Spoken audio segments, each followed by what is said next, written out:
Hello everyone, welcome back.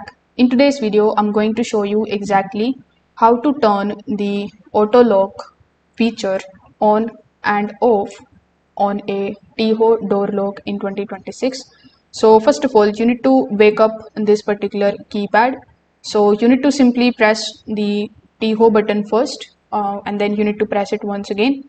After doing so, you need to enter the master code and then you need to press the TEEHO button again. So it is going to look something like this. You need to press the TEEHO button 2 times and then you need to enter your master code and then you need to simply press the TEEHO button once again. Now at this point the lock is now in the programming mode. So you need to simply press 5. After that you need to press 1 and then you need to press the TEEHO button one more time. If it is successful, the lock should beep and the auto lock should be enabled. Now, if you want the door to stay unlocked until you lock it manually, you can also repeat the same process. Now, in order to change the auto lock delay time, so you need to simply just use the auto lock after 30 seconds, but you can also change that.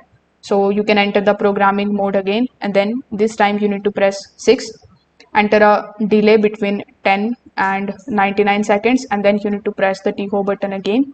Now your lock will wait for the next exact amount of time before locking automatically. So if this video helped you out, make sure that you like this video and subscribe to the channel. Thanks for watching.